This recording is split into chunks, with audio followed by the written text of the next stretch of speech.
Howdy, friends. Another recording that I'm going to be releasing sometime next week, probably Thursday. I'm just my subscription is going to be expiring, and I'm just burning as using up as much as I can in terms of my recording and streaming hours before it eventually goes away. So, yeah, I've got. Today, tomorrow, and Sunday too. Basically, just record or like crazy. But anyway, we're just gonna go with this one. So I honestly ran out of ideas with this one and decided, you know what? Let's just have them go off on a trip. For the Aegon road. We're just gonna do the Aegon road trips. Basically, when in doubt and all plot has been removed, let's just go off on a crazy adventure and just do some random stuff. And I feel like the Laenor fathering Rhaenyra's children video is the best one out of the two. But I'm very proud of how I'm decently proud of how the second one turned out, mainly because I like the relationship between the two characters, and I also liked including a little piece of little known lore into the story. But as far as the first one, I just felt like let's just kind of do Around the World in 80 Days with Aegon as the. I didn't set out that way. I just kind of wrote it, and then just slowly I was like, you know what would be fun? Aegon just kind of being a Matt Cawthon bumbling badass type where he just kind of stumbles into being a hero. And I was like, all right, let's do that. The first bit is kind of just setting the scene, really, and we just kind of go from there. And then we have Daemon and Jace filling the role of Inspector Fisk. So, without further ado, let's get started. His sons were trueborn. Let's explore the depths of it in the video. Laenor stands vigil over Joffrey Lonmouth's body, tears flowing down his face. It might have been a simple accident in the melee, but it still saddened and infuriated him. Pensively, he wraps the garter that Joffrey had taken off him during the bedding through his fingers. The monotony of the vigil lets Laenor's mind start wandering. All of Rhaenyra's stories about Alicent, how she'd spread rumors of the princess being infatuated with Criston Cole, and even sleeping with him from the time she was young. Rhaenyra had admitted that she had liked Sir Criston and slept with him once, but no more than that. The agreement that he'd made with Rhaenyra with that context now made Laenor feel that would only create unnecessary dangers. Even though Rhaenyra wasn't to his tastes, he had to do his duty and produce trueborn heirs, if only to protect her. Perhaps it would allow him to forget about Joffrey. Maybe. Sighing, Laenor puts the garter into his pocket and closes his eyes. I'll miss you, Joffrey, but there's a duty I need to do. I hope you can forgive me when I see you again. Once he's recovered, Laenor walks. Yeah, with this, I just wanted to have a little bit of pathos with Laenor, where he's a very sentimental man, and he clearly cared very deeply about Joffrey to the point where he constantly wanted to name his son after him, and finally got successful with the third son after his dick dad just said, no, you'll be named Velaryon names. That is important. It's just like, dude, you're a dick. Corlys Velaryon's kind of a dick, and they just never really went into the fact that Corlys Velaryon is a bit of a dick to his son. And just kind of including little bits and pieces like him bestowing a garter on, or Joffrey having his garter on. I just think that was clear. I thought that would be something that Laenor would take off of him because he's a sentimental person and he would like a keepsake. Walks to Rhaenyra's rooms. His new wife looks up at him, eyes full of sympathy. Feeling desperately alone, Rhaenyra opens his arms toward her. Without further prompting, Rhaenyra walks up and gives him a hug. For a long moment, Laenor just holds her, then kisses her forehead. I've been thinking. Alicent has been trying to destroy you for years. We should try as hard as we can to have legitimate children, and only legitimate children. Rhaenyra nods and kisses his cheek, knowing that this wasn't what he would have wanted. Over the next few years, the two produced 3 Valyrian-looking children, with Laenor taking an active role in his sons' lives. Criston Cole is shifted as Rhaenyra's sworn shield, and Sir Steffon Darklyn replaces him. Often, Criston and Laenor pass each other in the halls, and a new spark of anger roils inside Laenor when he sees Joffrey's killer. It might have been an accident, but how could he be sure? After Joffrey's birth, Alicent becomes frustrated at her lack of evidence for inappropriate behavior. She had been trying to make sure that Rhaenyra's image was destroyed, but the princess had produced nothing but Valyrian children. She would have to come up with a different avenue. The hostilities break out in the training yard when Sir Criston starts pushing the Valyrian boys more aggressively. Laenor steps in and pushes Cole back, hand going to his sword. Step away from my sons, Sir Criston. It is my duty to train the princelings, unless you think you could do better. Correct me if I'm wrong, but weren't you only knighted so that you could wed the princess? I fought in the Stepstones while you were acting as a glorified bodyguard. Was that you, or your giant fire-breathing lizard, who did all the fighting? If you fight like that Knight of Kisses, I would advise leaving the training to... Laenor's sword comes out and strikes at Kristen. Both men exchange blows until the Kingsguard pulls them apart. After the altercation, Sir Kristen has moved away from training the Valyrian boys. Wanting to solidify her position, Rhaenyra... Yeah, so at this bit, I just wanted to have a little bit where there's a conflict between these two characters. Since really, there's kind of a frustrating bit here where they don't actually do much with the fact that these two are are kind of enemies to each other, and it's very frustrating to say the least. And one of the things that I wanted to do is just have a little bit where we're having the conflict. There's still conflict, but I think that it would still be very personal between these two people. And I just wanted to have that little bit of how to say it,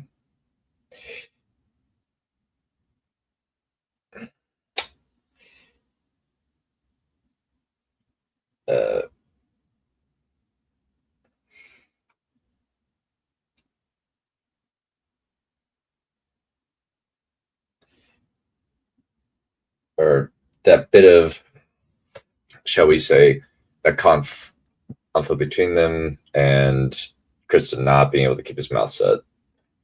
Approaches Alicent with a possible marriage alliance. Even though she despised Alicent for how she tried to destroy her as a teenager, she needed to ensure the future of her family. Helena also seemed like a sweet girl. Alicent, I know that we have had our differences, but I would like to heal the rift between us and join my son Jacaerys and your daughter Helena in marriage. Alicent tilts her head at her stepdaughter, assessing whether the offer was genuine. She had been trying everything she could to discredit Rhaenyra so that Aegon could be king, and now there was no plausible options to do that. Perhaps this would provide a way of putting her bloodline on the throne and fulfilling their ultimate goal of placing the Hightower bloodline on the throne. After taking a few days to consider the proposal, Alicent agrees. After the death of Ray Royce, Daemon goes to the Vale to try and secure her holdings for himself, but Jaehaerys rebuffs this attempt to gain runestone as well as his attempts to secure Vale support for his continuing war in the Stepstones. Frustrated by this turn of events, Daemon takes advantage of an invitation to Driftmark that he received just after news of Frey's death had reached him. When there, he's introduced to Laena Velaryon by Corlys and her mother. Daemon acts with every courtesy to the lovely daughter of the Sea Snake, then allows Corlys to pull them aside. You and I have often seen eye. Yeah, so with this, we're just kind of getting busy work and taking care of stuff.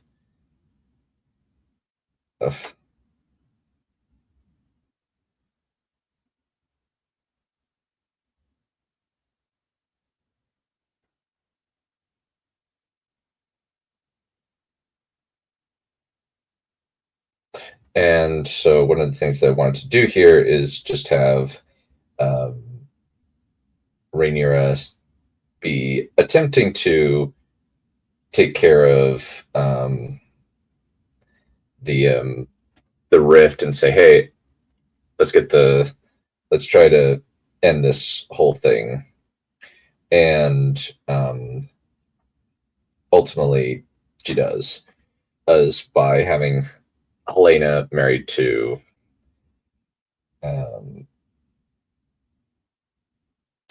Jace, which I figured that would pretty much help a lot, honestly, and would ensure quite a bit of stability going forward.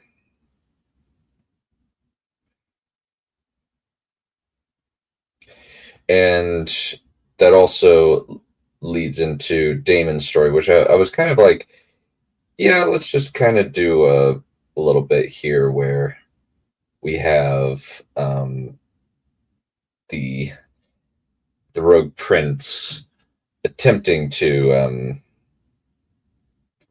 try to up his fortunes in the Vale, which there's speculation on why that was, but the one I decided to go with is that Jaehaerys says piss off because of the fact that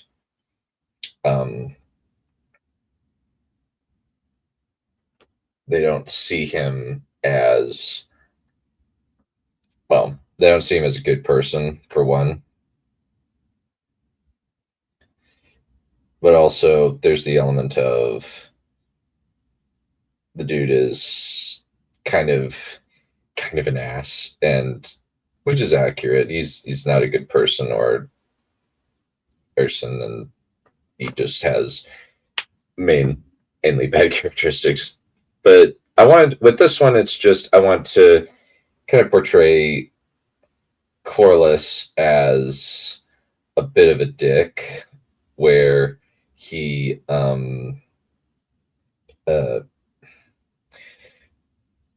is very happy to just arbitrarily murder a uh, uh,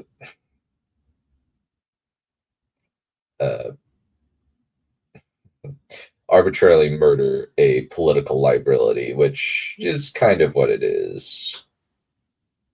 What this is, where he is functionally killing a political liability due to the fact that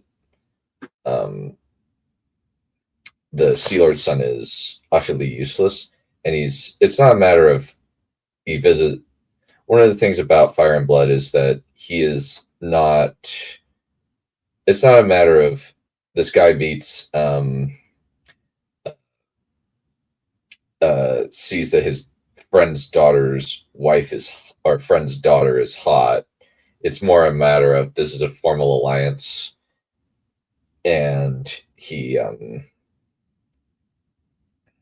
is just saying, "Hey, we've always been aligned. Let's make this a formal arrangement," which he does. And so, because of that, we have this little scene right here. Eye on things, Damon, and I would like to formalize our alliance with a marriage, but I do need your help. She's quite lovely, so I have no issue. Also, the chances that we would have dragon-riding children does appeal to me. What's the problem? The former Sea Lord of Bravos' son was engaged to her since your brother rebuked me. However, the lad has proven rather useless and a significant political liability now that his father is dead, and the boy, essentially, is a vagrant in my house. So, I act as your catspaw. Well, all right.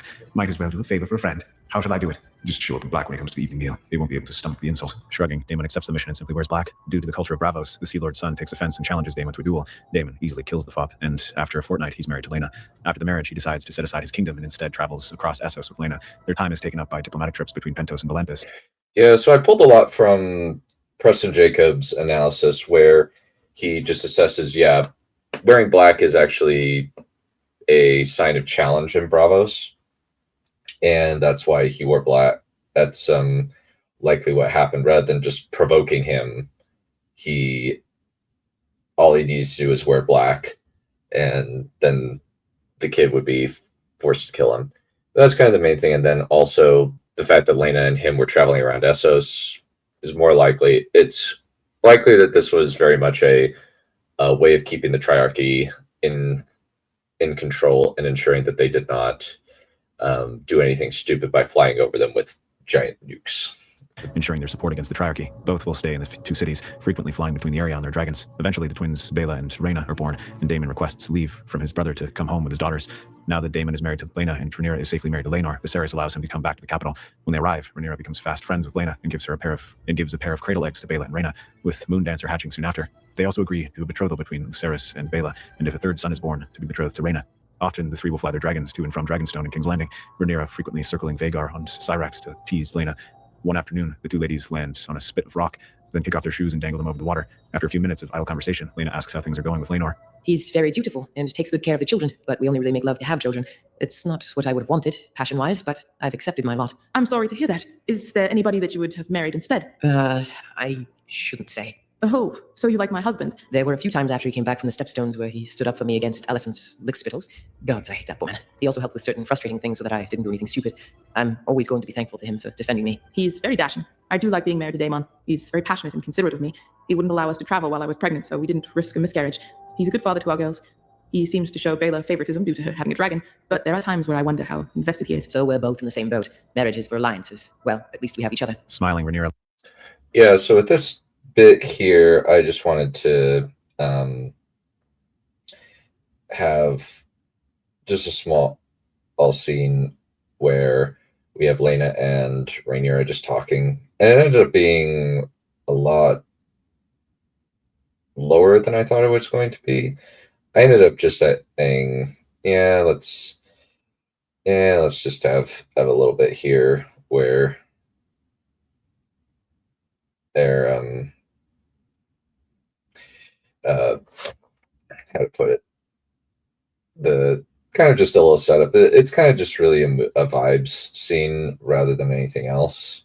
But I liked being able to write it and being able to uh, have a little bit of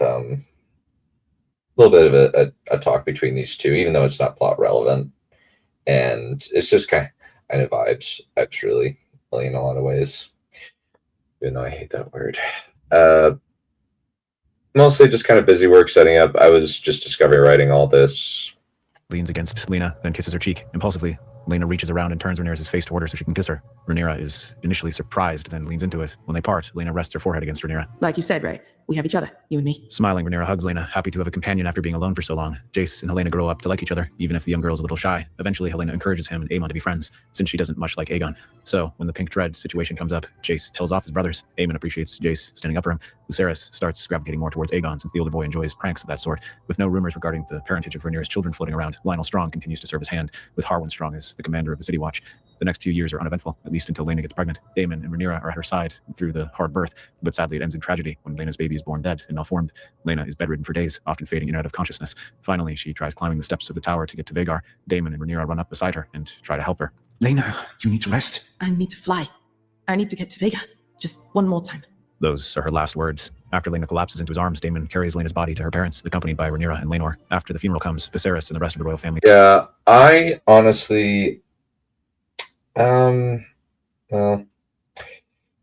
I'm conflicted a little bit about Laena Valerian's death in the show, because there are elements of it that I like, but there are other elements I do not. I find that the end of that whole scene where she is very much I guess just trying to fight her way up to Vhagar. I find that a little bit more compelling and a little bit more sad, where she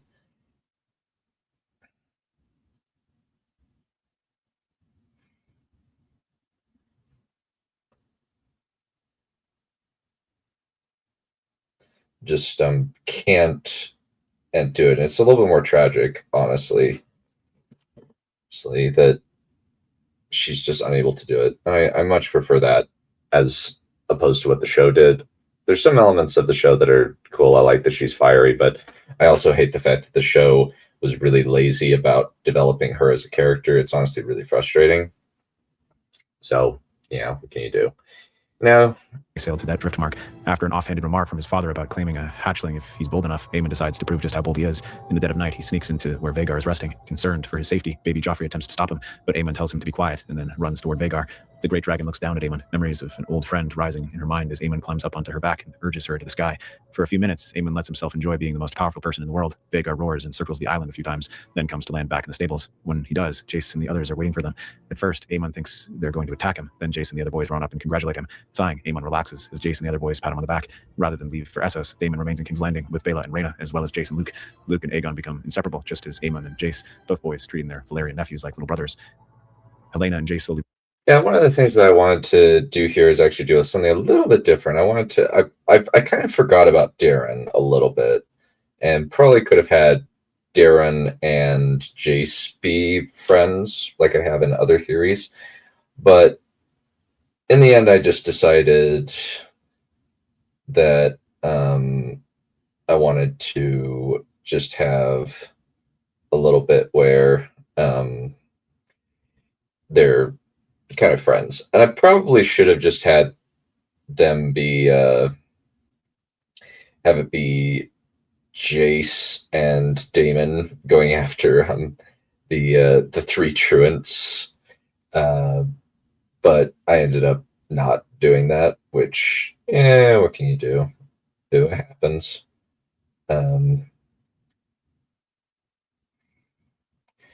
But I was like, Damon would be way more fun. Sorry, but I had to. But yeah, and kind of I want them to have a kind of a pairing deal. Become friendlier, and after a courtship, they're married. Now that she's sure her line will be on the throne, Alicent does her best to ensure that there is support for Jace and Helena. Aegon and Luke spend their time in the taverns and underground fighting pits, the older boy even trying to get his young nephew to sleep with a prostitute, but Luke waves him off. Sorry, Uncle Ed, but none of these girls are comparable to the girl I want. Come on, Luke. Getting some early experience can only help. Besides, what she doesn't know won't hurt her. Nah, I want it to be special. Just me and the girl I love. That's not love, that's heat. You're cynic. Unabashedly, it's the only way to never be disappointed. More time passes in Viserys. Yeah, I honestly, now we're kind of getting into the fun bit. I really liked writing Aegon in this episode, where he is extremely cynical person, and he's just saying no. He's just very prosaic person, and just assumes that people are bad. And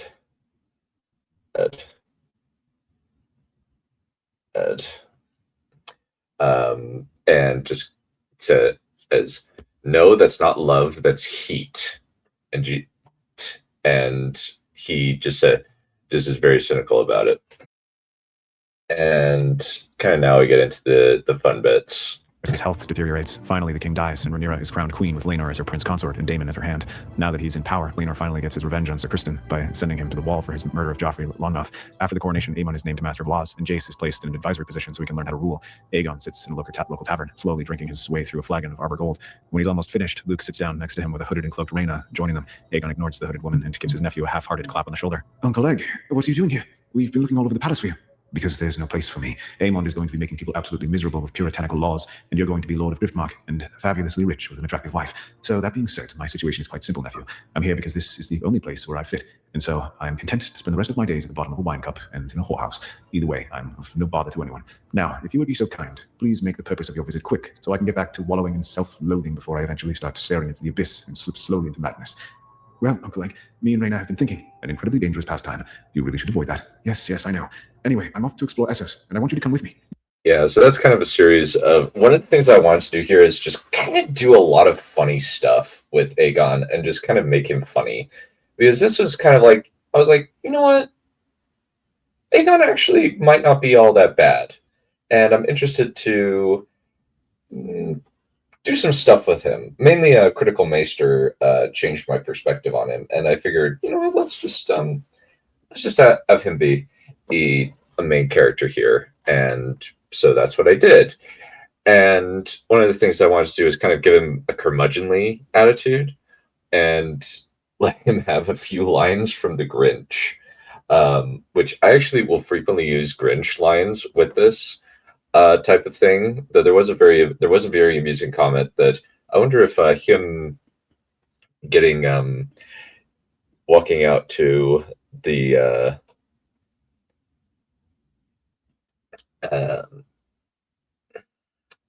walking to the dragon pit counted as his jazzercise, and I wonder if he had to cancel his dinner with himself.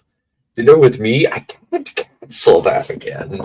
And they ended up using it later on in the Rhaenyra's hand, because it's just a funny quote, and also a little bit with Gaston, where these kids mainly to just show that these crazy kids have a really good rapport in their buddies, and also Luke is just running off with a girl. You need a minder, don't you? Yes. It was the only way Mother would agree. Thought so. Why me? Well, you see, Because you're not doing anything important, and you're likely the only person who looked the other way. Look the other way. Wait, unless I'm mistaken, you're with the wrong twin. Oh, you dirty little trot. So this is the girl you've been pining over. I wondered why you wouldn't say the name. Yes, me and Rhaena love each other, and we want to run off together. She doesn't want to marry Joffrey since he's still a child. Baela is nice, but she's not for me. So my sweet sister has no idea about this part of things. I'm not just the only available option who'll come. I'm the only one who'll ignore you two breaking your betrothals and possibly even rotting around. Yes, that's accurate. Are you insane? Yeah, I just wanted him to be... I wanted him to just kind of say it like it is, and be incredibly blunt and straightforward, because it's ultimately just a stay. uh, well, let me think how to put it.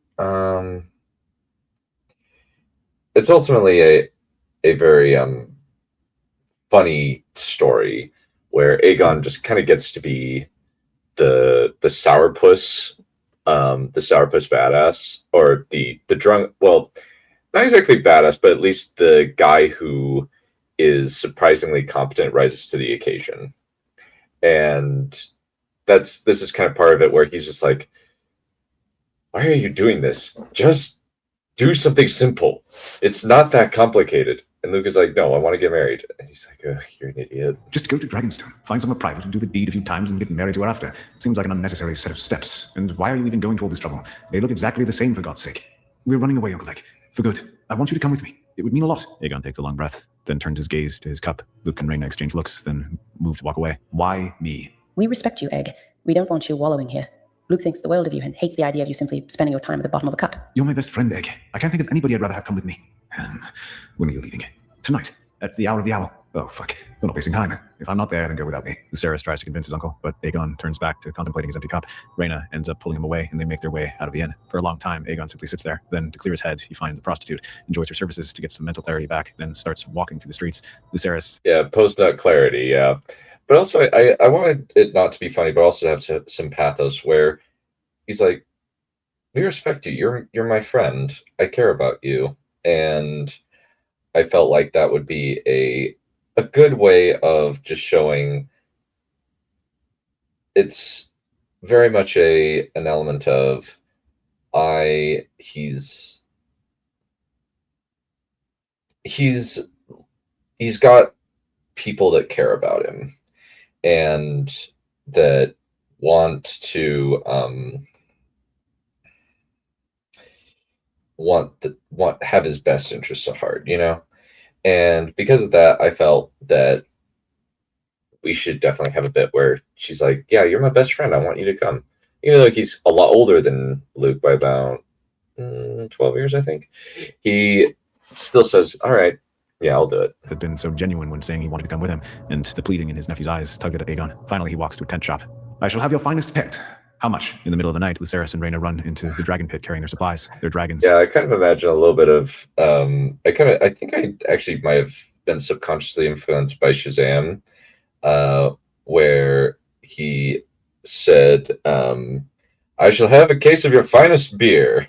He just says a similar thing. I just had this mental image of him walking into it and just saying, I shall have your finest tent. How much? And then there's kind of this little moment of tension here where we know that he's coming, but also he's a little bit drunk and a little bit hapless, and he goes on an arc. Arax and Silverwing rise up and prowl towards them, then allow their riders to place their supplies onto their backs. Once they've equipped their dragons, they wait for Aegon to arrive, and they wait, and they wait. Soon the hour gets close. Lucerys is crestfallen that his uncle didn't come, then prepares to take off. Rhaenyra does her best to comfort Lucerys, but he still looks dejected. At almost the last possible minute, Aegon runs through the doors, carrying a number of large packs on his back and under his arm. Wake the hell up. Sorry, I nearly slept in. Terrible hangover. Lucerys jumps off his dragon and embraces his uncle, which Aegon returns. After he lets him go, Aegon pushes one of his bags into Luke's arms. Much as I appreciate the gratitude, I prefer a more pragmatic gesture. Help me with Sunfire in my bags. Eagerly. Yeah, that's actually a little quote from the animated Hobbit movie from the 1970s from Rankin and Bass, which I still like that movie. I would actually prefer watching the Hobbit movies by Peter Jackson, even though I know empirically they're a worse adaptation of the books. I still like it more. I like the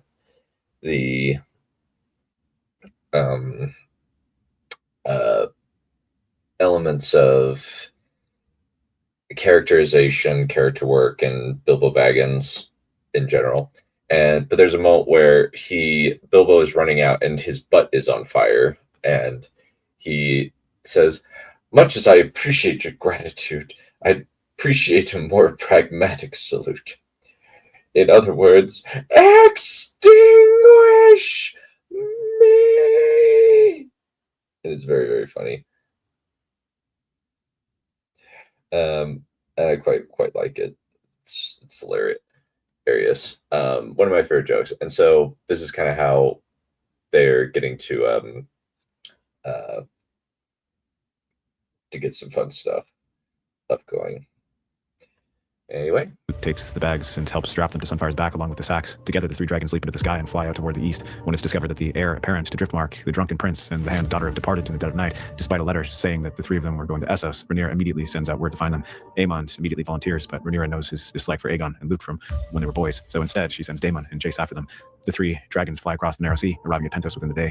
After staying for the day to resupply, they make sure to depart from Pentos in the middle of the day and fly to the north toward Norvos. Once they're out of sight, the three companions double back south, keeping their travels at night so that nobody can know where they are. Eventually, they reach some hills close to Royne River and hunker down there. When they have found a suitable place, they set up their tents. Aegon rolls his eyes as the two lovers set up their own singular tent, then starts fumbling to make his own. Damn fucking frustrating thing. Why doesn't it come with some bloody instructions? Finally, he manages to put it up, though he's not sure he did it properly, since there are pieces of the tent that sag. Pleased with himself, Aegon stands up and looks back. Then he stares at the professionally set up tent. How? What? Never mind. As soon as night falls, Yeah, so that little bit is just Aegon saying, oh, like, just kind of fumbling and trying his best with in an area where he has little experience. And I always find the moment where he's like, where somebody is trying their best to do something and they have struggles doing it, and then they finally achieve it in a haphazard fashion, and then they see somebody else do it. He's like, wait, what? How? No, never mind. And I felt like it was a funny thing to be able to do. So, and this scene I really liked writing. It was just funny to write. Aegon starts hearing noises from the tent, groaning. Aegon puts his pillow over his head, trying to block out the sounds that are rapidly increasing in volume so he can get some sleep. It does not help that the cot is less than comfortable. Finally, he can't take it anymore and yells at the two lovers. Would you two please be quiet? Some people, namely me, are trying to sleep. You asked me to come on this mad trip, so you can at least do me the courtesy of doing your rutting in something resembling reasonable volumes. Put some blankets in your ears or something. I have. You're too loud. Now please just be quiet. Don't make me grab a bucket of water from somewhere to fling on you both. For a while, they do get somewhat quieter. Then they go right back to being loud, probably assuming that he was asleep. Muttering in irritation, Aegon walks away so that he is out of earshot and finds a tree that he can sit against. Taking a long breath, Aegon looks up at this. Yeah, one of the things I wanted to do here was still kind of balance the tones, because I really wanted... I thought it would be really funny if they're just kind of having sex in the background, and they're kind of loud, and Aegon's like, oh, please shut up. I am trying to sleep. I'm also jealous. There's also an element of jealousy in all likelihood, though I didn't bring that up. But one of the things I wanted to do with this is just have kind of just a moment of levity, and because it's just kind of a bit of funny stuff right there. And one of the things that I wanted to do, especially with Aegon, is just kind of make him funny, because that's one of the things you can do that I felt like I could do with Aegon, especially since Tom Glencarney is very funny. He's a very amusing person, and he has a lot of comedic chops, and especially he gets a lot of... He honestly should have gotten a writing credit, because everything he did with Aegon in season 3 was spot on. He's the only character who isn't horrendously damaged by this season. That's another topic entirely. But I wanted to kind of shift this to kind of a moment where he actually legit gets to enjoy nature. He passes off as a joke, but he does enjoy it. And I just want to have this like quiet, contemplative moment. Stars, seriously, for the first time. King's Landing was always suffused with smoke, but here the air was clear and the stars were on full display. Aegon takes a long moment to just look at the beauty above him. Sighing, Aegon shifts so that he can lie down and look at the stars. A loud musical call makes Aegon's head turn as Sunfire prowls toward him. Once he gets close, the beautiful golden dragon nuzzles Aegon's chest. Smiling, Aegon scratches his dragon under the jaw as Sunfire settles around him. For the rest of the night, Aegon starts naming the constellations, then shifts to make up his own. Slowly, his eyes drift shut. When he wakes up, Aegon's back feels horribly stiff, but when he does, he sees the sunrise over the flat plains. For a moment, he forgets the cramps in his back and just stares at the flourish of vibrant colors that spray across the horizon. What all have I missed being in the city? Egg! Oh, there you are. We were wondering where you went. Your mutual cattle wailing has resulted in my enjoying the wonders of nature, so I must thank you for that experience. I'm not sure if you're being sarcastic or serious. Aegon grins and stands up, then clutches his backside as pain flashes through him. Grimacing in pain, he limps over to Lucerys and pats him on the shoulder before walking to his tent. Now that they were shot of King's Landing, Yeah, that bit I just wanted to kind of have a little bit of a mix where he said he's actually being totally serious, but he says it in a funny way, where he's like, "Your caterwauling has allowed me to enjoy nature."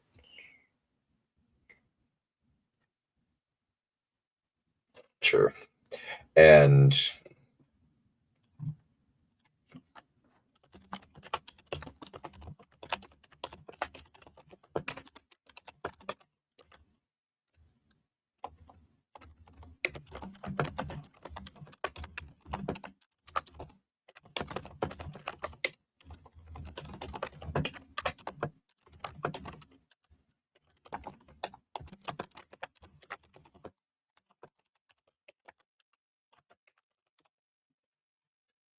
um, and then we just have Aegon kind of limping because one of the funny things is just like having them be in some kind of discomfort is always really, really funny. And I just felt like, yeah, let's just have them have this poor guy be in a lot of discomfort. And I felt like, yeah, let's just make him have some discomfort here. And this seemed like it was the best way of doing that because he gets to have a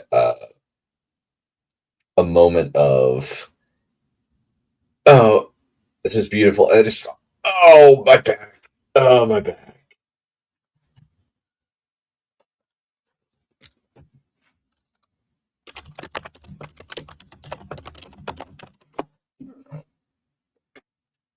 and had quite a significant head start, they had to decide what to do. Likely they had been discovered and pursuit was inevitable. So after some deliberation, the three of them decide to fly toward the Far East. Lucerys wants to explore Valeria, but Aegon flatly refuses. He had agreed to this little trip, and he wasn't about to go on a suicide mission where dying with fireworms eating their way out of him was a high possibility. Finally, they decide to simply keep going east, probably out somewhere in the Painted Mountains. Now that they're decided, the companions take off and fly toward Volantis. Daemon and Jace search the area around Bravos and Pentos, trying to find the three truants. Slowly, both princes start growing more and more irritated to having to chase after the miscreants, until after a chat with one of the magisters of Pentos, they discovered that the dragons had been heading north toward Norvos. Damn them. What the fuck is in Norvos of all places? Who knows? Do you think that perhaps they're trying to find some place to settle? That would be incredibly politically dangerous. Your grandfather was adamant the dragons would not be allowed to spread outside of Westeros, so no one can try resurrecting the Valyrian freehold. Our main issue is we don't know what they want to do exactly. Are they simply running off on an adventure for a few weeks? Are they actually thinking about starting a new life here? That would make a whole lot of sense. Even though he is breaking the betrothal to Baela, he's still with her sister. Also, he's turning down a spectacular amount of wealth if he's looking to give up Driftmark and High Tide. It's all a stupid mess. So do we split up to cover more ground? I'm not letting you go herring off alone. Your mother has already had one son run off, likely to vanish into the depths of Essos. If I happen to lose you, I might as well never come back to Westeros. She would probably be understanding, I think. If I were to misplace, or worse, have you die on me and I return to Westeros, I'm going to have to worry about getting stabbed in my bed, poisoned, or otherwise shuffled off this mortal coil. So, needless to say, I'd rather not stay awake all night, or have all my food and wine tested for the rest of my life. Jace wants to argue, but Daemon points to a map explaining that they will be traveling in a straight line, but they will spread out so that they can have the maximum line of sight. Viserys agrees, and they start the new searching strategy the next day. While Daemon and Jace fly toward Norvos and Qohor, three companions fly toward Volantis. When they were Yeah, so this was ultimately just a little bit of checking in with our wayward, our pursuers. They're not really antagonists. They're just they're just trying to get get the truants back, and it's just kind of them being a trio of dumb morons.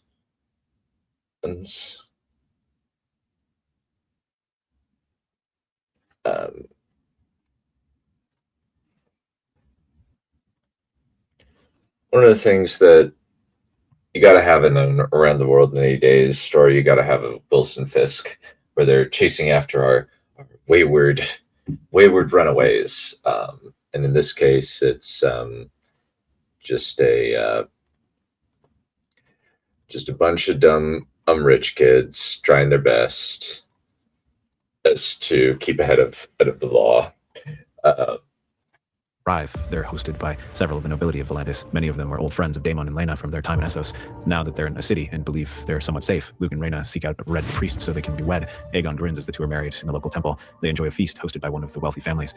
Many of the Valentine lords ask them to stay in the city, and even if you introduce their daughters to Aegon as an incentive to remain, not wanting to be unnecessarily tied down, Aegon fobs them off with a lie about being betrothed to a girl in Westeros. After a few days, they promise to visit again and give support in Volantis if the Triarchy makes any moves against them.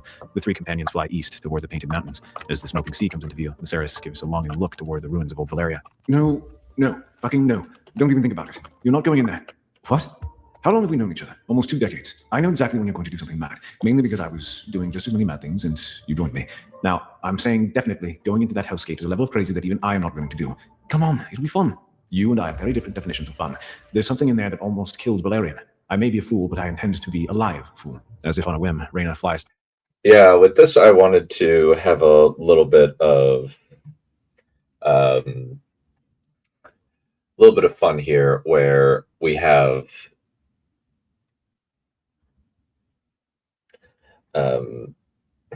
Aegon and Luke just saying, "Hey, this will be fun." He's like, "No, it won't. You're crazy." And just kind of having a little bit of fun here, really. And also there's the element of Aegon is just saying, "Hey, I do not want to go through this amount of danger." And then Rhaena kind of goes in and says, "Hey, catch me." And then Aegon just says, "No. Oh.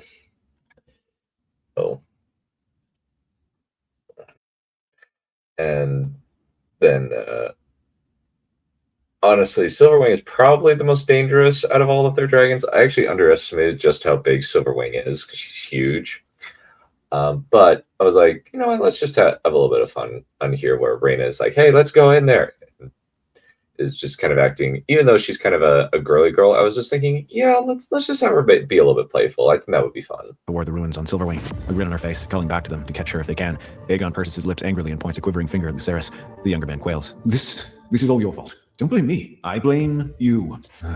Well, we better go after her. If she dies in there, or worse, suffers Arya's fate, Daemon is going to kill us both in a very gruesome fashion. You'll probably die first, which will be very upsetting to me to have to watch. Thank you so much for your consideration, Uncle Egg. You're quite welcome. It's my job to look after you after all. When this gets done, I'm going to shake some sense into that stupid girl. I hate having to be forced to be a hero. I'm not good at it. Rhaena flies through the smoking ruins, drifting above the wreck. Yeah, I wanted to kind of very much do the Matt Cawthon thing. Matt Cawthon is actually one of my favorite characters in fiction. I will say that out of the characters in the Wheel of Time, my favorite is and will always be Randall Thor, because of how well he is written and characterized, and just the difficulty in creating him as a character. But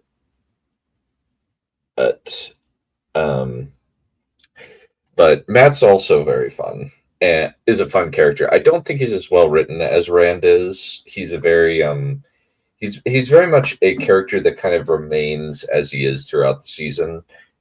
Aries, the show butchered him. I freaking hate the show. I will always hate that awful show.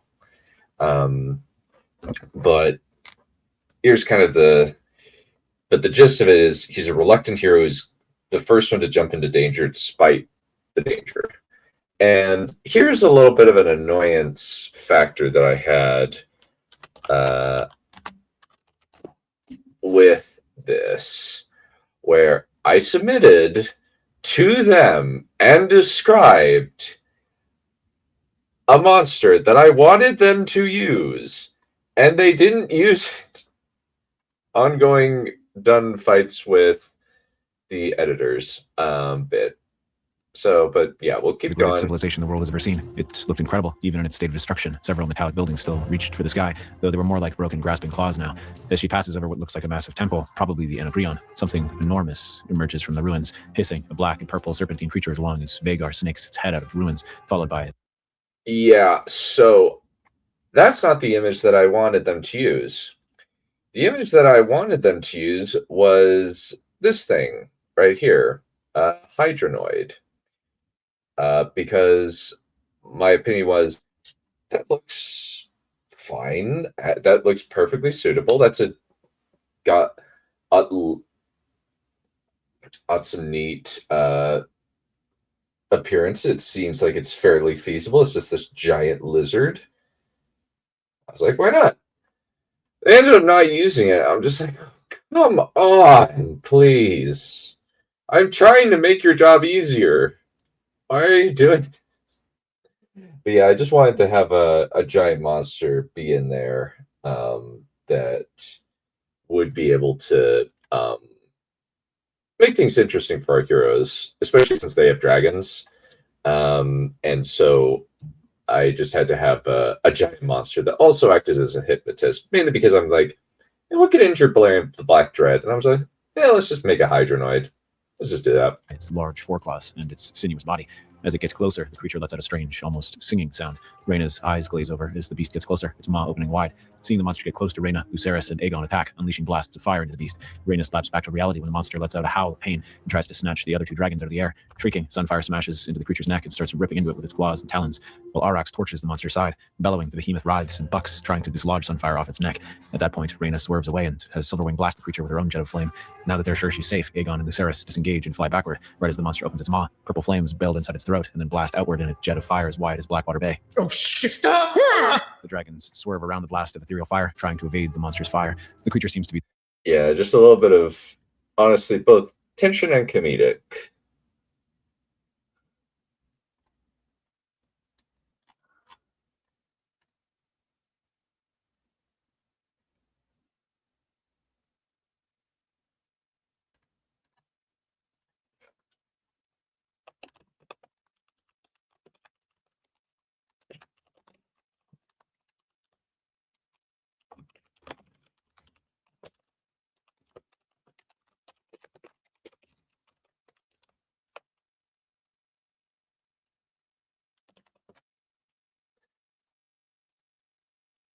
the personal target, as if it knew that Sunfire had inflicted several deep cuts in its neck.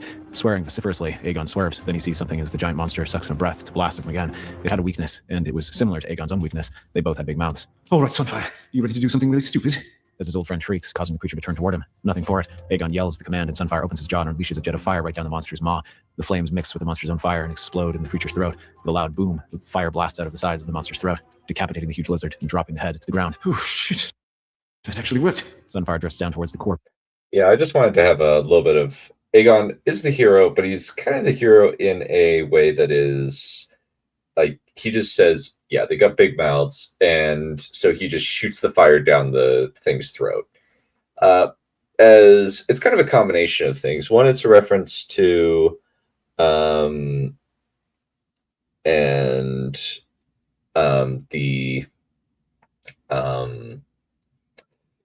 what is it? One is the Godzilla scene where good old Godzilla just opens up the Muto's mouth and just burns him. But also it's a reference to how in the Bakugan TV series what's the buckets?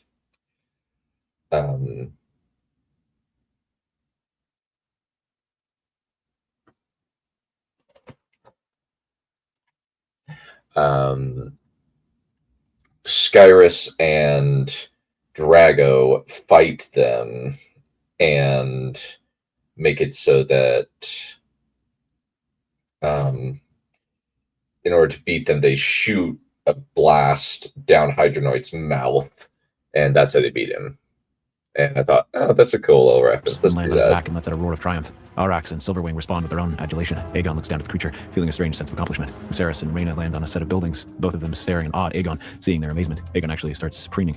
Nobody had ever looked at him like a hero before, and right now they might as well be looking at the conqueror himself. Thank you.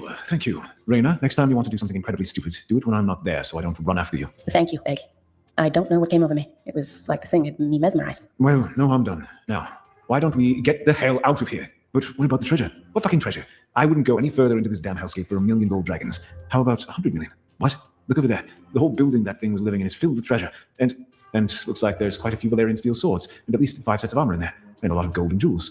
Upon further reflection, I've decided that staying for the purpose of plundering this bitch's lair is a good idea. Heroism isn't cheap after all. I demand half. How about as much as you can carry? Fair counter offer. The three urge their dragon.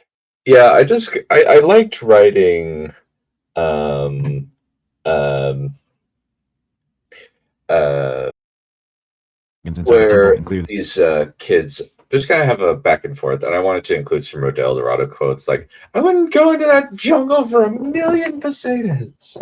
What about 100,000,000?" And you just, and also, I love kind of doing. I like the recurring joke of, "I'm not doing this. I'm not doing this. On second thought, I will do this. This is actually has a great deal of benefit. Never mind." And the heroism isn't cheap deal. I like the Matt Cawthon's. He says something like that even when he doesn't mean it at all. And I just thought, yeah, let's just throw that in before there. they dismount and start stuffing their pockets and saddlebags with treasure. At one point, Aegon finds a sword with a lion head pommel topping a golden hilt. Grinning, he rests the weapon on his shoulder and stashes it on Sunfire, then grabs a chest and starts shoveling treasure into it. Lucerys and Rhaena grab their own chests and do the same. Finally, they load up their dragons and fly off toward the east. Daemon and Jace hear the distant sounds of battle coming from the smoking sea as they fly past Volantis. Both of them exchange worried looks. Do you think they were actually that stupid? Yes. Yes, I do. Seven hells. We need to go after them. Yes. Yes, we do. What are the chances? Beyond abysmal. Sighing, the two princes fly toward I like using that little joke of, yes, yes, we do, and just having monosyllabic answers. I really like you that as kind of a humor mechanism. It's honest. I feel like it's very effective where we have the it's just like, yeah, they were actually stupid.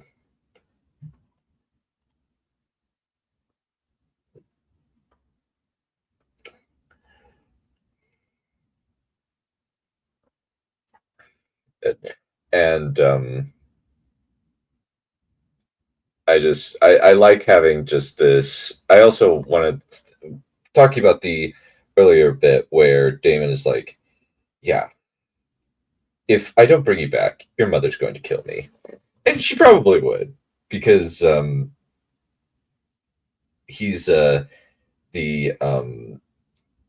biggest thing. She's Her children are the most important thing.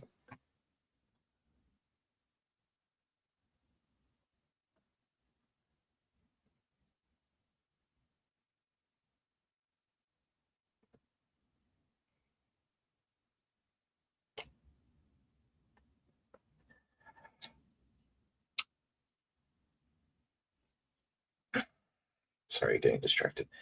But anyway, a lot of this is just around them just having banter with each other and just writing that dialogue and them chasing after them. Valeria. They're unable to see anything through the smoke beyond the outline of a huge corpse. No dragons, or a pair of runaway princes and a princess. Infuriated, Daemon smacks the saddle so hard that his knuckles ache. Glancing around, Daemon tries to decide where to go. His quarry could be anywhere at this point, except west or north, since that's where he and Jace had come from.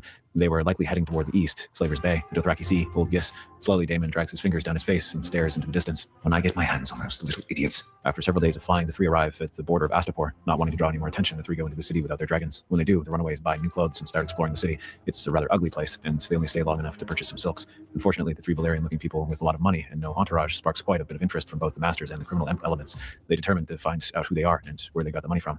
When night comes, the runaways settle in the second floor of a large tavern and start eating the local food. So, where to next? Sanor, the Dothraki Sea, or Yisi? I think Sea might be good. My grandfather talks about it endlessly, and I'd love to see the Isle of Lang and the other great cities he talked about. Are we ever going to give any thought to going home? I imagine that Jason Lannister would like to have Brightroar returned, and the reward for returning it could possibly be half of the Golden Casterly Rock. I'm fond of the sword, since I did win it after all, but I'd be willing to part with it for the right sum. Aegon, that's a bit ridiculous. All right, just a quarter then, annually. The other two laugh. Yeah, I really liked writing Aegon as a character, as a protagonist in this particular series, because he's just kind of a funny man, and my thought was with this one was just, let's just have this guy be be a bumbler, but also just have him have a good heart, since I think that Aegon at his core is a decent-ish guy. He's not the worst guy, but he's in the books. In the show, it's a weird mix. I honestly don't know what they were thinking with season 1. I think they're just dumb. I honestly just think they're asinine moronic people who just don't understand character arcs because clearly they have demonstrated that they are asinine and stupid people.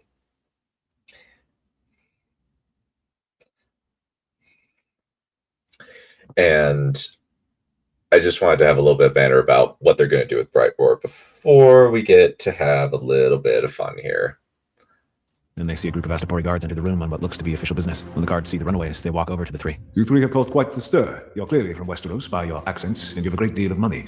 But you look like Valentine, so that means that you're from the royal family. Don't know what you're talking about. We are a set of wanderers, just staying here for the night. Do not insult my intelligence, Westerosi. All right, fine. In truth, I'm a belly dancer named Melina. Lucerys and Rhaenyra come. Yeah, so this bit is just kind of me pulling it from... One of the things I like doing is I like pulling some lines from my favorite sitcoms, such as Castle. I really like pulling stuff with Castle. White Collar, I need to pull more from that. Specifically the bit where they say, I'm so glad we're on the same page. Forgive me. A little bit where say we're not on the same page, we're not in the same book, we aren't even in the same library.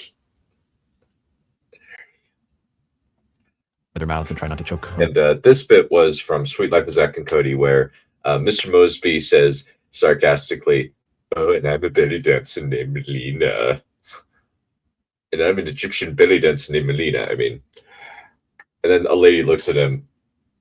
It's like, oh, I wear a veil. It's quite tasteful. Bling-a-ling-a-ling-a-ling. Laughter while the Astapori officials stare at Aegon. The younger man just shrugs and picks up his cup. Oh, I wear a veil. It's quite tasteful. Are you mocking me? No, I would dream of... Aegon smashes the cup right into the Astapori official's face, causing him to stumble before drawing Bright Roar and slashing wildly with it. Lucerys draws his own weapon and attacks, while Rhaena pulls out a crossbow and fires it. Unfortunately, Aegon isn't terribly skilled with a sword, while Lucerys is only average. Thinking quickly, Aegon looks around and then runs to a window and breaks it with Bright Roar. After looking down at the ground, he sees that there's a wagon full of carpets. After yelling at Lucerys and Rhaena to follow him, Aegon leaps onto the carpet wagon. Lucerys and Rhaena follow soon after, sliding off the carpets. A pair of guards prepare to chase them, but Aegon grabs a rock and throws it at the backside of the horse. Screaming in pain, the animal gallops forward into the street right as the man jumps. Aegon and Lucerys wince as the man lands right on his face, a sickening crunch accompanying the impact. Ooh, do you think he's dead? Do you want to find out? Not really. Smart thinking. Let's go. At that point, a group. Yeah, I like having little bits of, ooh, that looks like it hurt. And also throughout this whole sequence, I wanted to demonstrate that Aegon, while he's not skilled with the blade, he is still clever. And he is at least able to think on his feet. And I was just like, yeah, let's have him do that. And then one of his pivotal character moments is coming up that I really, really liked writing, honestly. What looks like footpads run toward them. Not wanting to stick around, Aegon grabs his friends by the arms and drags them out into the street. The three runaways take off at a dash as the guards start chasing after them. Desperately, Aegon starts yelling, Sunfire, help! He had no idea if his dragon would even hear him. Probably not, but any port in a storm. As they keep running, Aegon starts grabbing random pieces of merchandise from the stalls and throws them at the guards, who keep chasing them. Lucerys and Rhaena start following his example and do their best to obstruct the enemy. Where are we going? No idea. Just so long as it's away from them. What about the ones in front of us? What? Oh, fuck me. All three of them skid to a halt as a group of Unsullied line up in front of them. Aegon hefts Bright Roar, looking around for an escape. Slowly, the Astapori close in around them, and Aegon puts himself between Lucerys and Rhaena. Maybe he could create a gap for them. Taking a long breath, Aegon raises his sword and prepares to charge. I'm going to make a break for it through that group on the left. It's got the thinnest line. If I run at them and cut... Yeah, one of the things that I would have given a little bit of feedback that I kind of imagined the comedic bit where when he's yelling for Sunfire, he's like, Sunfire, help! But he decided to play it differently, which is fine. But one of the things that I wanted to do here is just have Aegon be willing to sacrifice himself, kind of in the similar fashion of Matt Cawthon in Wheel of Time, where he would be like the guy who just says, yeah, I'm willing to lay down on the wire and let my friends live.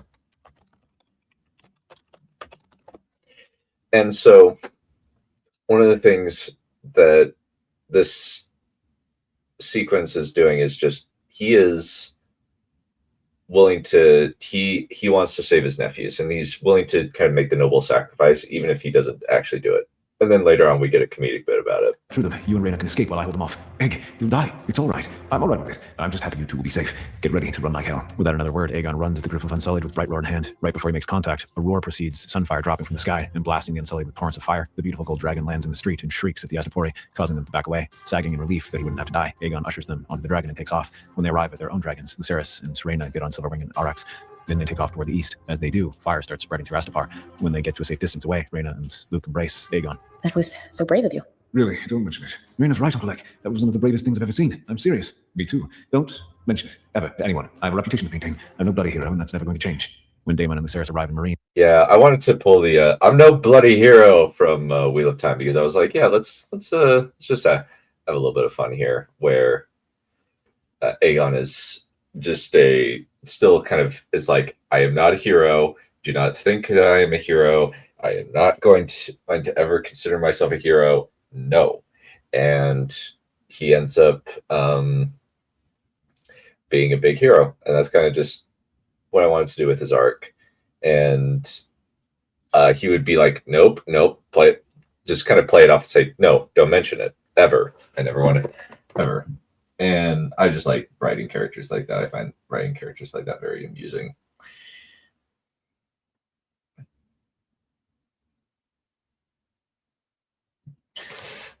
They hear the reports of a gold dragon attacking Astapor and scooping up a trio of Valyrian-looking wanderers from several refugees from a slave city. Daemon immediately demands to know if they know what direction they went. They do not have any answers, other than the dragon that had left, and they'd been too focused on putting out the fire. I'm this close to simply abandoning this stupid venture. But you're not, because you're too proud. Yes, precisely correct. So what now? Do we just keep going east? We may have to. But where? E.T.? Well, where else? The Dothraki? Do you think Aegon would actually put himself in that level of danger? Drunken Sot probably doesn't have it in him. I'm going to beat him within an inch of his life. Him and Duke. They're going to run out of Essos at some point, unless they don't know we're following them. That could be to our advantage. The problem is, there's no way to track them. We just need to keep going and hopefully figure out where the hell they are. The red waste stretches out all around the three runaways as they land near a large lake. Before Aegon can do anything, Rhaena and Lucerys strip down to their undergarments and leap in. Ugh, come on. That's not drinking water you're ruining. For God's sake. Come on, hero. Let's have some fun. Sighing, Aegon capitulates and jumps into the water so he can swim around with his two friends. For the rest of the day, the three runaways splash each other, Rhaena or Luke getting on Aegon's shoulders and generally roughhousing. Finally, they set up their tents and refill their water flagons. The next day, they start discussing where to go. Finally, they decide that UT was their best option. Thus, agreed, they set out toward the east. Yeah, I just thought I'd have a little bit of fun on here where it's not plot critical, but I just wanted to have a little bit of moment with levity. And she's just like, oh, come on, that's our drinking water. And then after that, before that, we just have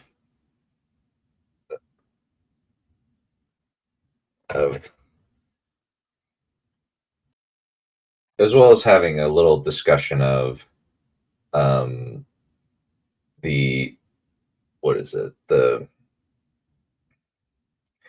merits of where they want to go exactly. And so I just figured out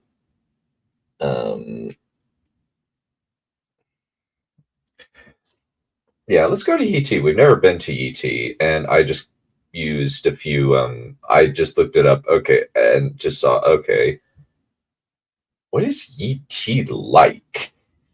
And from there I just went, oh, some neat things here. There. Yeah.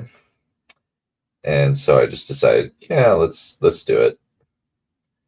And from there, this kind of came to fruition. After a few days, the three exit the Red Waste to see a huge jungle stretching out below them. Aegon strokes the hilt of Brightroar, looking down at the mass of foliage. Initially, Luke and Rhaena want to land inside the jungle, but Aegon has heard of the basilisks that rove the wild areas of UT and doesn't want to go near that sort of danger. The three runaways continue flying, passing over the jungle and soaring above massive sprawls of farmland. Then they see it, an enormous city, the whole thing stretching for miles and miles, dwarfing King's Landing and even Astapor of Atlantis with its size. The buildings were also huge, towering over even something like Storm's End. The people below them yell and mill in distress as the three dragons swoop above them. Aegon and the others try to explain that they're not going to hurt anyone, but they don't speak the language, so that becomes a problem. Finally, an official who does speak the common tongue arrives and demands to know who they are. After introductions are made, the official's tune becomes rather obsequious. Allow me to formally invite you to our palace of my master, God Emperor Laenor, so that he may afford you the hospitality deserving of three dragon lords. Aren't there three God Emperors?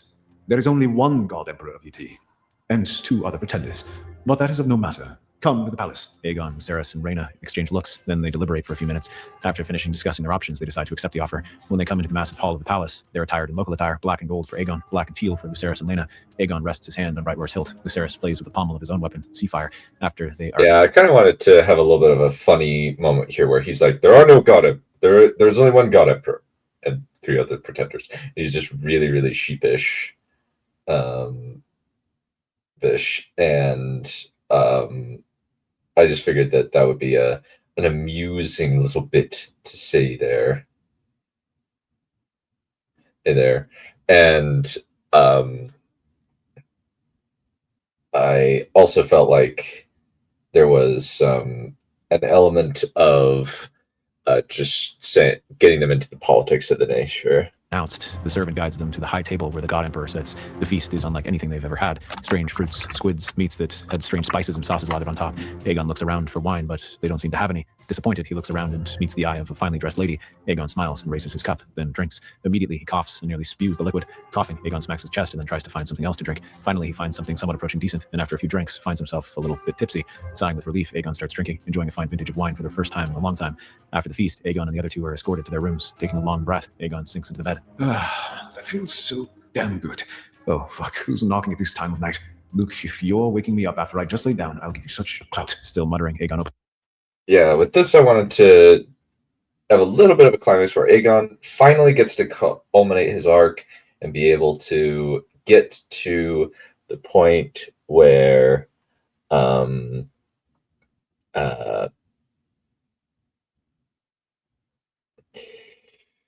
he is finally, I guess, ready to step up and be a hero. And one of the things that I thought would be good is that this lady wants to leave. And initially I was like, would she kind of like go with Aegon? But then I was like, no, it's actually more interesting if he's like, there's a little bit of symmetry here where Aegon is helping another group of the pair of lovers, only it's on a much larger scale, so to speak. And then from there, we have our conclusion here, and he is, and I just wanted to have a little bit of Aegon going, oh, I really want to go to sleep. This feels so good. It's like, oh, who's knocking on my door? You jackass. I hate you. And just felt like that would be a really funny bit to include. And then him just not understanding coffee or having anything to drink and just kind of being a little bit miserable.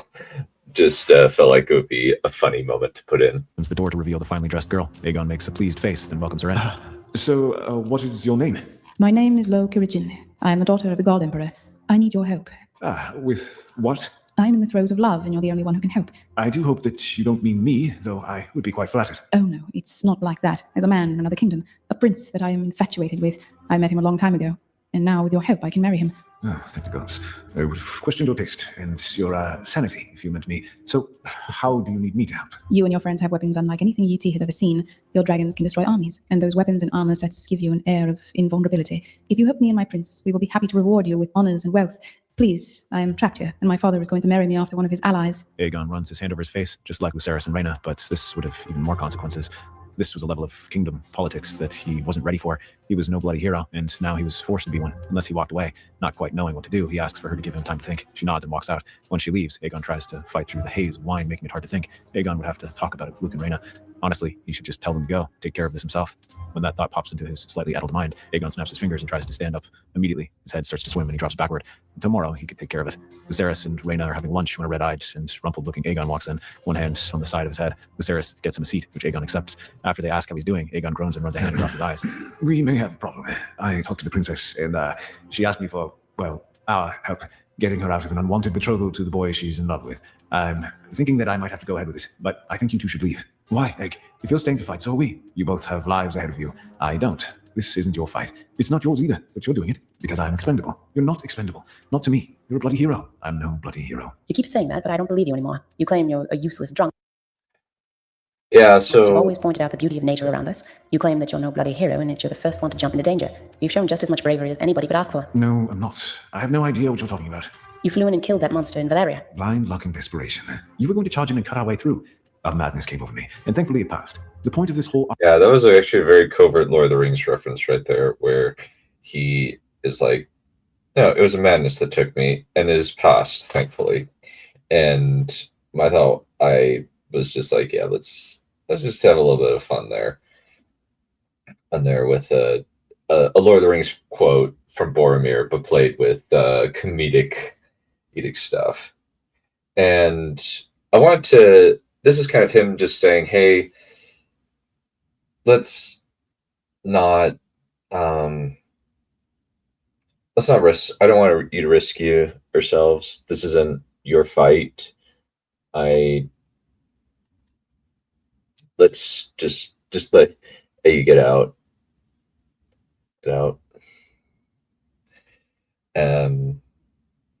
And Luke and Rhaenyra just say, no, you're actually very brave, and we think you're great. And he just tries to fob it off, and then realizes, you know what? Okay, fine, I am. And he doesn't really admit it yet. He only admits it much later that he actually did some pretty heroic things when they stand up for him. And later he actually says all of the heroic things that he did to Rhaenyra. And one of the things that I did want to do with this is just have just a sweet little relationship between these characters, these companions, and they're just this group of little idiots going off on an adventure together and doing some fun stuff. And there's also an element of Puddleglum in Mr. Aegon, where he seemingly is this curmudgeon, but really he's actually kind of happy, and he is always the person that is pointing out the beauties of nature and stuff like that, little things like that. And I just felt like, oh, that actually would be a really good piece of characterization to throw in regarding him. Argument is to let you know that if you stay, we stay. We're a fellowship, the three of us. If you want to help, we'll stand next to you. Aegon blinks and swallows. Then he gives his friends a hug. That night, the three of them slip out of their rooms and head to their dragons. Aegon and Sunfire fly past the princess's rooms and get her to climb onto the golden dragon's back and fly off. Alarm bells start ringing behind them, but it's too late. After several hours of flying, the three of them arrive at the prince's palace on the island of Laenor. Soon after, the prince and princess are reunited. The lovers are married. After the marriage vows are said, the god emperor declares his intention to bring his daughter back by force. With only a small army by comparison to the god emperor, the prince is forced into a dilemma. Sighing, Aegon offers to give his support to the prince's cause, followed by Lucerys and Rhaenyra. The prince thanks them profusely and promises them rich rewards on top of what they had already been promised. When the prince's army marches out, they're joined by the three runaways on their dragons. Aegon looks down at him, clad in one of their suits of Valyrian steel plate, right where at his side. It felt strange, like he was a child dressed up in his father's clothing, but it made him feel like a king. Lucerys and Rhaenyra seemed much more comfortable in their own suits, which made Aegon a little jealous. During the march, Arax serves as their scout, allowing them to safely move through the jungles and plains without fear of ambush, while Sunfire and Silverwing fly above the army. Other warlords, officials, sellswords, brigands, and other forces either flee from the army or join in hopes of Yeah, I just wanted to have a little bit of a moment here where Aegon feels like a king, even though he's kind of not a, even though he's not. He gets to feel like a king at least. And I just felt like that would be a moment where Aegon is able to kind of come into his own, and even though he kind of feels awkward and doesn't quite feel right in it, he still has that moment of triumph. And plunder. that's why Eventually, the enemy army comes into view right as the storm starts to break. During the most violent hour of the tempest, the two armies clash, pulling up their hoods. Aegon and his friends take to the sky and unleash their dragons on the god emperor's forces. Sunfire and Silverwing do most of the damage, while Arax acts as eyes in the sky for the commanders on the ground to direct troop movements. Finally, the god emperor's army is routed, and the prince's army is victorious. Aegon watches the enemy run off, stroking the hilts of Brightroar. After their victory, Aegon and the other two are each given a ship filled with saffron, silks, and gold.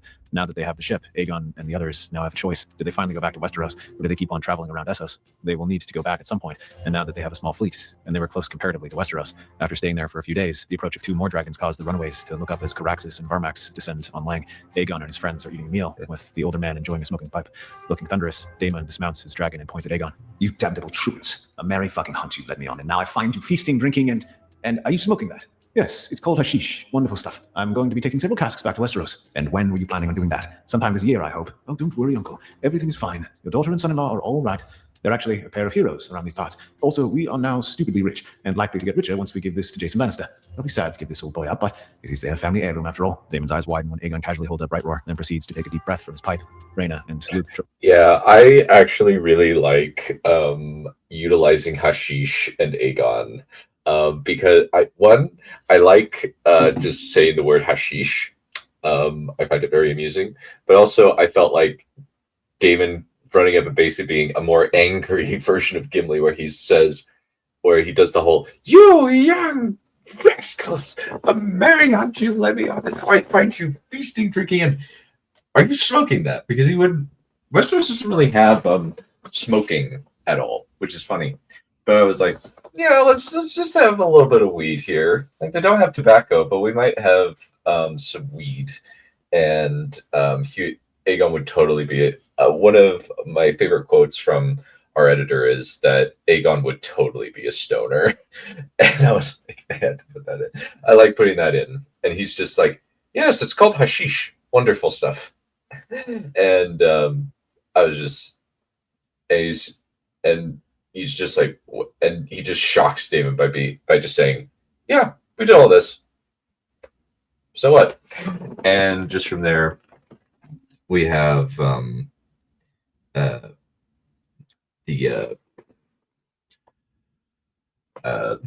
final catch-up bit. And now we have the little confrontation between Rhaena and Luke and Daemon, where they're like, yeah, he's a hero. Stuff it. Look on slightly uncomfortable as Daemon's glare flicks from them to Aegon. Jace just looks mildly irritated.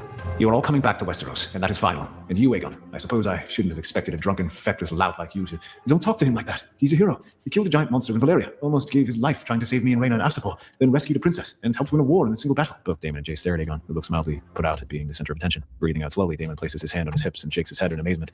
Viserys and Rhaena both stumble over themselves talking about their adventures, and about how Aegon had proven himself. Each story makes the two princes' eyes grow wider, and Aegon's embarrassment rises. When it's all finished, Daemon gives Aegon an appraising look. Much as I prefer to deny that ever happened, yes, it did in fact happen the way they said it did. Whatever happened, you were all coming back with me, and I'm finished flying all over creation searching for you. Fine. Why don't we complete the hat trick and keep going east? You're not fucking serious, are you? It seems a waste to backtrack, and I imagine that it's a much faster trip to Casterly Rock east and west. Daemon can't argue with that logic. Once the ships are prepared, the 5 dragon riders fly out accompanying their 3 treasure ships. After a few months of sailing, they arrive in Lannisport. The silks, saffron, and other goods sell quickly, filling the vessels full of gold. When Jason Lannister hears of the princes, he quickly invites them to meet with him. Reluctantly, Aegon unbuckles Brightroar and offers it to Jason. We found this in old Valyria, and we thought that you would like it returned. Brightroar, my prince, this gift is beyond any... What do you wish of me? Name it and you shall have it. Well, I've grown a bit attached to old Brightroar, so might I trade you for it? Trade? What do you mean? Yes, we have several Valyrian steel swords. How many do we have, Luke? 6, last I checked. 6 swords. I'd be happy to trade you one of them for Brightroar, along with, 1 million gold dragons. 2 swords, and you shall have a deal. Aegon looks down at Brightroar, then smiles and shakes Jason's hand. After letting the Lord of Cap... Yeah, I just wanted to have a little funny moment where Jason Lannister is to say, yeah, I'll take it. I'll take 2. I'll do a 2-for-1 deal. He's like, since I think that Aegon would just say, yeah, I kind of still want the sword. Can I keep it? And he would be, all right, sure. If you want, if you're willing to trade me too, I'm down for it. And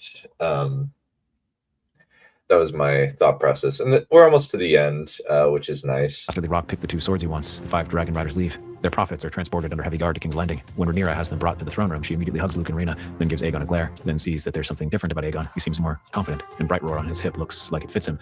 Alicent sees the change in her son as well. Yes, it's my fault for not stopping them, but it was honestly the best time I ever had.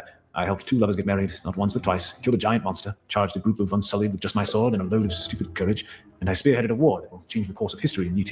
I even pretended to be a belly dancer. What? How? When? Why? Never mind. I don't want to know. Probably wise. Anyway, Your Grace, I do apologize, but now that I've returned your son and new daughter to you safe and sound, I want to take care of my dragon. Rhaenyra and Alicent stare at Aegon. Rather than wait for the queen to dismiss him, Aegon bows and walks out of the room. He immediately goes down to the dragon pit and starts stroking Sunfire. In return, the golden dragon purrs and nuzzles him. Aegon sighs in relief. It feels good to be home. Later that year. Yeah, so one of the things, so I just kind of want to have the cap where Aegon just finally says, I had the best time of my life. It was awesome. I got to do so many incredible things. And he even kind of owns up to him, but he caps it up with, I even pretended to be a belly dancer. And everybody is just, what? How? I don't want to know. Never mind. I don't want to know. Aegon is wed to one of Jason Lannister's daughter, Sarella, which he is happy enough with. With all of the money he's made from the trip, Aegon builds his own castle and city just at the north of the Blackwater Rush, naming it Brightfire Keep. Lucerys and Aegon become business partners, sending out fleets across the world, often flying with their dragons to the various free cities and UT. Rhaena comes with them as well, though eventually after she gets pregnant, Luke starts entrusting more and more endeavors to Aegon's hands. The older man is happy to do that for his nephew, and soon more and more gold starts flowing into the coffers of Driftmark and Brightfire Keep. After Rhaenyra passes, Jacaerys Targaryen assumes the Iron Throne, with Helaena as his queen and his trusted friend Aemon as his hand. That's our theory. Yeah, I kind of just, with this ending, I just said, you know what, let's just have these guys, like Aegon and Aemond, or kind of go off with the two brothers that they're closest with, and Luke and Aegon end up just being like a pair of truants who are business partners and do a lot of fun stuff together. And ultimately, you are able to create a really good life together. And as far as the Jace and Aemond, I probably could have said it more, but I felt like we could just have these two as just kind of end of a pair as well. I probably could have focused a little bit more on them, but I felt like, yeah, let's kind of end it there. And that's going to conclude this little recording here.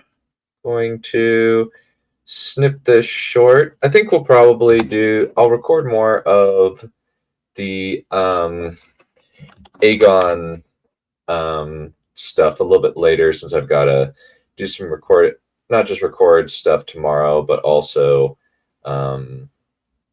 I have to deal with some streaming, and I do want to get done as much streaming as recording as I can. I just wasn't able to stream today, but we will take care of that another time. Thank you. Bye.